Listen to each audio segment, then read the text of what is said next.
Hello, everybody, and welcome back to Very Biased Opinions. We have reached the pinnacle, the end of the group stages for groups A, B, and C. It's the final game, the final round of predictions. Instead of just jumping in game by game, a bit like what we did last time, we're going to do it slightly differently. And we're just going to put Group A up on the screen right now, just so you can see the games that are going to be played. You can see who they are in where they are in the table.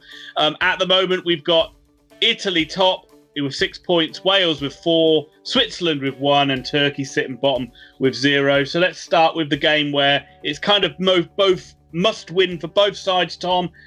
Turkey versus Switzerland. Which way do you see this one going?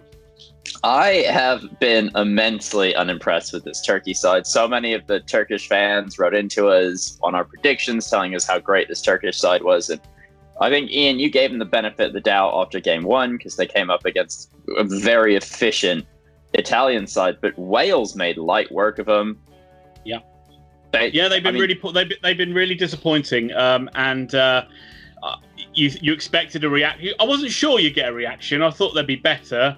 I thought they'd get something out of the Wales game, and now you don't know. Again, there's a good team in there. There's a better team than what we've seen at this tournament, and they still have the tiniest sliver of an outside chance of getting through. But they've got to hammer Switzerland in order to do that. And the Swiss themselves were ripped apart by Italy, just like how Turkey were ripped apart by Italy. And they also need a victory to get themselves through. Really, a win for Switzerland will guarantee they get through in either second place or third place, you would imagine. Yeah. But for me, I'm going to be back in the Swiss here. I don't know about you. Yeah, I don't think it's going to be a classic. Switzerland don't play with really any pace. No. Shaqiri's looked completely off it. Xhaka, his best days do genuinely for both Arsenal and Switzerland look behind him. And this just looks like an aging Swiss side that they may end up, grinding their way through to the next round, but they're nothing special. But again, Turkey have offered nothing. I don't know why you would back them in this match. They've played 2 very poor matches, and I can't see them improving. So I will also be backing the Swiss. But Ian, what score will you be backing them by? Yeah, based on the fact that Turkey just looked like they haven't been bothered to defend at all in this tournament, and I'm going to say, and putting that up against Switzerland's attack, which looks blunter than the bluntest knife in the butter knife drawer, I would say. I'm that posh. I have a butter knife drawer. You have multiple butter knife drawers. 1-0 to Turkey don't score a goal in a tournament. 1-0 Switzerland. Yeah, I hate to say it. I'm copying your scoreline. 1-0 to France. Right then, Tom. That's it. So we both got Switzerland ended up on 4 points. But let's turn to the match. What will decide who wins Group A between Italy and Wales. The first goal in the Italy game was absolutely beautiful. I was stood about 30 feet from the screen and I couldn't actually see what was happening. I just saw like 7 blue dots all sprinting in one direction, and there was no stopping. The minute they entered the box, they all just veer off left in celebration. It was such a smooth, incisive goal. They absolutely ripped through Switzerland. And from there on in, it was just how many goals can we score? They scored 3, including a really late one from Ciro Immobile. But this Italian side, my God, scored 6 goals, haven't conceded any, haven't conceded in 11 internationals, and they look so good. Bonucci at the back is going nuts every time he makes a tackle. Donnarumma has had quite a good tournament. He's made a couple really decent saves. They didn't need to keep Italy in games. They're always going to win, but he's made it so they kept those clean sheets. And this is a side that they've got so many players from like Atalanta and Napoli who play like this really flowing, driving, attacking style where they're all gunning into the box. And when they attack it's oddly a little bit like Leeds. Like, it's just so many players trying to get in the box to score goals, and you don't know who's... Analogy. It's very un-Italian-like, isn't it? The pace in the side is very strange. Probably the only bad thing, Chiellini going down with an injury. Yeah. We don't have any news on that yet, do we? I haven't seen any, so I think they're kind of keeping their card close to their chest. I imagine they'll probably just kind of see how he goes, and they don't need to risk him for this game, really, do they? And they can see how he is for the knockouts. But is there a bigger git of a team to play than Wales? That's the idea. Everybody must turn up with and play. Yeah, we'll beat this team, but they just seem to always be better and bigger than the sum of their parts. I was a really big fan of when the brawl broke out between Turkey and Wales in the box, and like the Turkish players were throwing themselves around. I was like, do you know, like the Welsh are not the sort of people you want to mess with. Like these guys will all go absolutely nuts at the drop of a hat. And they play like that as a team. They're so well organized. They all care so much for each other. It's the only time that Gareth Bale looks like he cares. Aaron Ramsey, beautiful opening goal. I mean, what a touch on his chest. Doesn't even need to check with the goalkeeper. It's just, I mean, he's kind of slightly mishit it, but he knows where it's going. It's going he was missing everything up until that point, but he kept getting in there, to be fair. Yeah, and Wales are a tough team to play. I really liked the text message you sent me of why are we even playing the Euros? Just put Italy, Portugal, and France in a group and have them play for the trophy, because I think I'll be quite happy to see that. Like, as tough as Wales are to play, I don't think Italy will concede, because Italy don't concede, and I think they want to win every game. Yeah. So I think I'll be going for an Italian win here. I don't know about you. Yeah, absolutely. I mean, Wales are fantastic achievement for them to do what they did. Bale, an assist, a missed penalty, an assist, but just defensively, they look strong as well. I mean, Ward's been exceptional in goal in both games too, but it doesn't really matter even if Italy rest a load of players. The fringe players will come in with still the same energy and enthusiasm to perform. And I just see them beating Wales. I don't think it'll be easy, but I'm going to put, I think it'll be 2-0 to Italy. And again, they don't. Actually, no. I'm going to say Wales are the side to break this streak. Wales do get a goal in this game. Italy 2, Wales 1. I'm going to go with a 2-0 Italy win. That brings us into Group B, the group of death. Finland. No, I can't stop doing that. Another group of death. How many groups is the Grim Reaper surrounding? It's surrounding all of these. And we'll start with a game down the bottom like we did previously. It's Russia versus Denmark. Yeah, well, again, just like what we said in the just what we said for Group A, really. This is a massive game for both sides. Belgium have already gone through, have qualified. Yep. So this is about who picks up the scraps, and you could end up with 3 sides on 3 points here with Russia, Finland, and Denmark. I thought Denmark were excellent against Belgium. They were in the first half they were superb. They took the lead really early. The biggest problem for them is they just can't score goals. We thought that. We wondered what reaction we would get after the incident with Christian Eriksen in the first game, but they got a fantastic response and they played great. And I think that will carry through. This game is going to be played in Copenhagen again. So I think you're going to get a wonderful response from the Danish fans.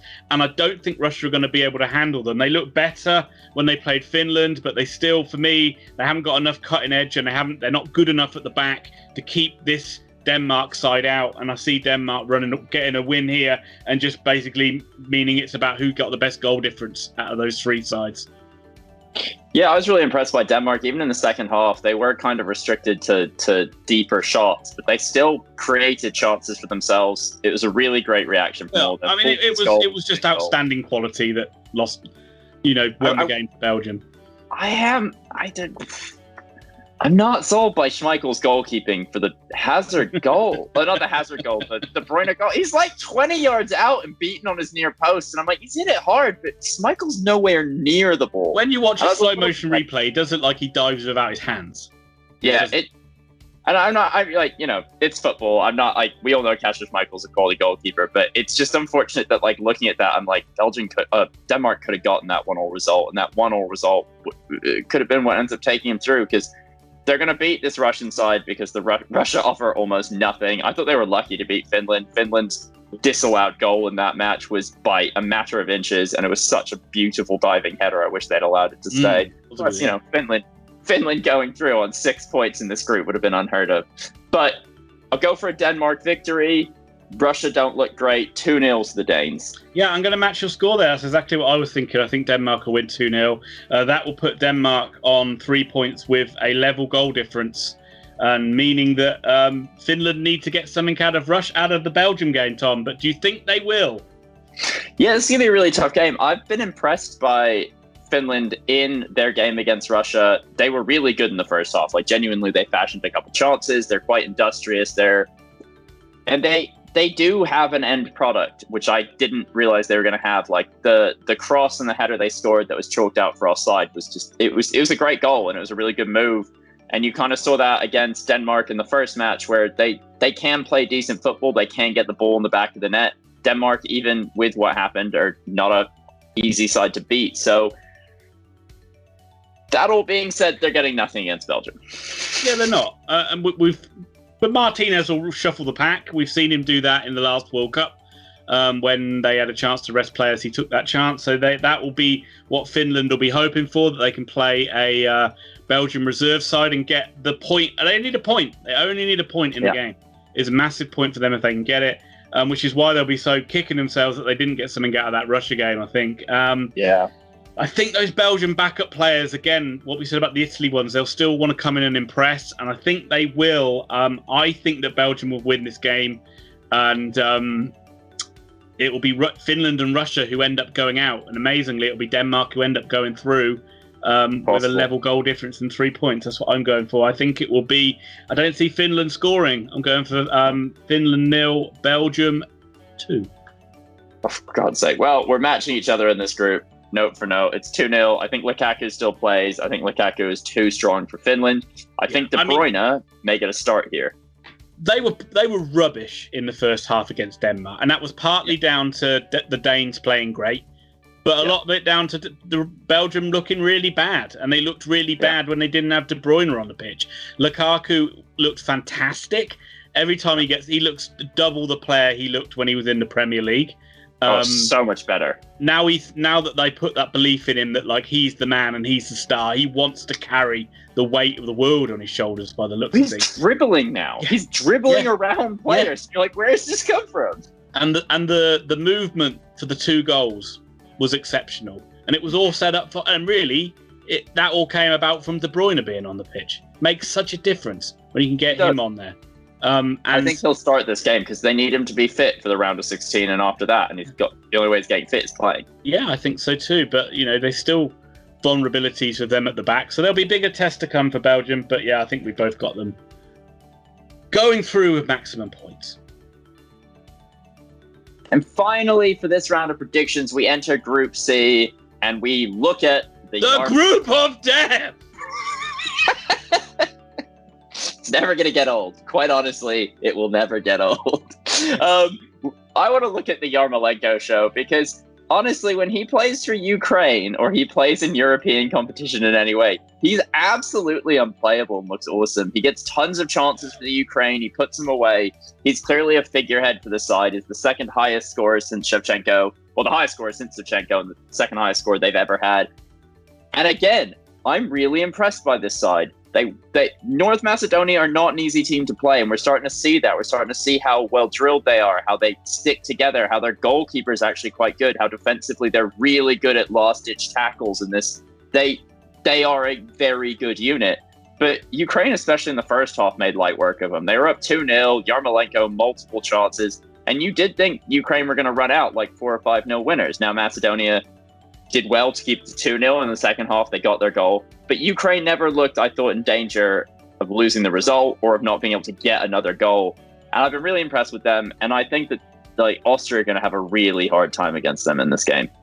Yeah, I'm fancying Ukraine too. I thought Yamachuk up front as well looked really good. Yeah. His finish was really nice, although I do actually think the keeper could have done a bit better, but he did have a good game, as you say. But generally, yes, I thought the only problem with Ukraine is they just got a little bit nervy when it got back to 2-1, so it became a little bit about, oh shit, we don't want to blow this, rather than playing in the same vein, which is understandable. We know they're not an experienced side.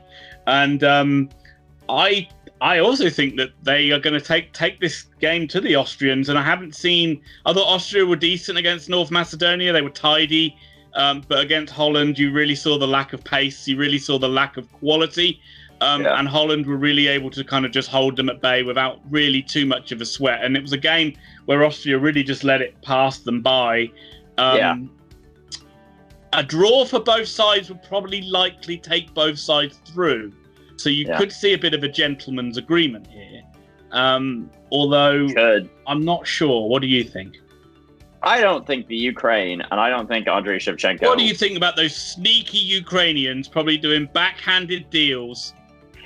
I don't think that's what they're going to want. I think they're going to want to go through guaranteed second place, no questions asked, no worries of anything. They're not going to want to try to play out a 0-0 draw and then accidentally concede in the last minute and end up, being the third place team and possibly dropping out. I don't know. Generally, strikers don't like losing games, and they've got a striker of a manager. I'm going to go for a Ukraine 2-0 victory because Austria just offers so little. Yeah, but midfielders and defenders love losing games. Yes. What about those sneaky Austrians, Thomas? Those budget Germans. What do you think about them? They were really poor. They've offered nothing to me in this. They beat North Macedonia and they had a couple late goals, but they're nothing to write home about. They were nothing against England. They were pretty much less than nothing against Netherlands. Controversial. Convicted racist back in the starting lineup in Arnautovic. I think he'll make the difference. I think that I think it will be the 1-1 draw, even though I've not got any draws right in predictions yet. Let's go for another one, and let's say both sides sneak in. Ian, were you as impressed with the Netherlands as I was against Austria? Yeah, I thought they were really good. I'm just going to hold up my Macedonia top because it might be the last time I get to parade it. But yeah, they've been really good. Both games were enjoyable. They had a superb game against Ukraine, and they carried it on. They got an early goal through a penalty, but I just generally thought they played with a really good tempo and intensity. And despite having the worst ever manager in Premier League history, Tom, Frank de Boer, my God, people just don't realise how bad he is. Apparently not. Apparently not. I didn't even realise you were talking how highly you praised him. Are you mad? I'm not mad. I just he's one of the worst managers ever. Okay, sorry. So one of the worst managers ever, currently leading a side through that's won both their matches and provided great entertainment. They looked really strong at the back against Austria. Not that Austria offered anything in that game, but it was good to see them keep a clean sheet. World football is better when Holland are playing fun, attacking, complete football. They did that in this game. Depay looked really good outside of his complete inability to tap the ball in. There was the really bad one on the far post he misses. You can see this 60-year-old man in the crowd looking at him being like, the hell, bro? What are you doing? Is that what he said, was it? Yeah. Okay. What the hell, bro? But they shaking his cane saying, you whippersnapper. In my day... We had real drugs in the Netherlands. We've talked Macedonia to death. Truthfully, they've had a great tournament, even losing both matches. They've been a real challenge to everyone they've played. I just think Holland are going to be too strong for them. But I'll let you give your tuppence before we give our predictions. Yeah, I totally agree. Holland will be way too strong for them, and they'll win this. They'll get 3 points, and they're already through anyway. It's top spot, but they'll cement it with another nice win. Denzel Dumfries. I do like the look of that guy. I think he's a good player. Maybe we might see him gracing the Premier League one day. It's not only because of his great name, but Macedonia. It's been great for them to be there, but they've not. They're limited with what they got. They're not at the same level as a lot of these sides, and it does show in the games. Although they have been spirited, again, this is the toughest game they'd have to play, and they're going to be found wanting once again. And I think they're going to concede a few goals here. I think the effort's just going to seep out of them as the game goes on. I'm going for 3-0 to the Netherlands. I will be going 2-0 to the Netherlands. Good to get some different scores in on this. For once. And now, Ian, all that's left for me to do is to thank everybody who's watching. Please smash the like button, hit subscribe. Oh, and thank you to all of our Patreon subscribers. Thank you to Christina Allen, Robert Allen, Matthew Bowden, and PJ Simpson. Also, go check out Grandstand Betters. They're a fantastic tipster website that we work quite closely with. But no matter what, like this video, comment down below, let us know what you think, and we will be back in a couple days with the Group of Death. All three of them.